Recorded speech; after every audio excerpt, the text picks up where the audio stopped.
We need lawmakers to be as courageous as those poor children were in the school yesterday. Renee Hopkins, CEO of the Alliance for Gun Responsibility, tracks the tragedies around gun violence every day.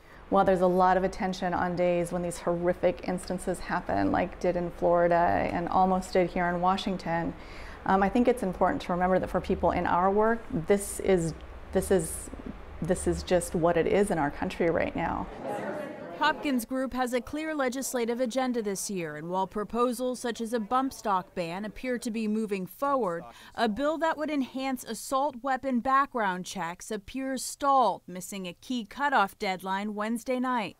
The legislation would increase the age of purchasing an assault weapon to 21 years old and also require safety training and an annual background check renewal, putting standards on par with what's required for a concealed carry permit. This issue is not a partisan issue for people in our state, and our legislators need to quit acting as if it is.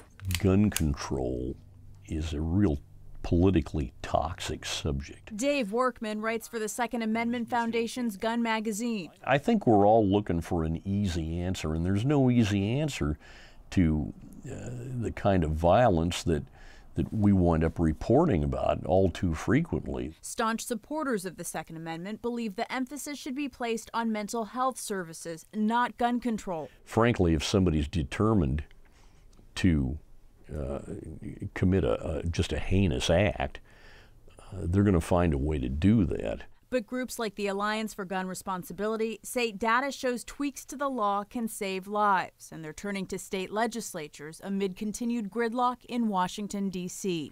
What we're talking about are people in crisis, and in a moment of crisis, having legal access to firearms is something that we have the ability to legislate around, and we should.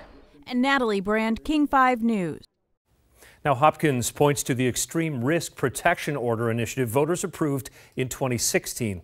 That allows families or law enforcement to ask a judge to temporarily block a person's access to guns if there's evidence the individual is threatening harm to themselves or others. Hopkins believes that policy could have potentially made a difference in Florida. She wants to remind people it is now law here if there's a loved one you're worried about.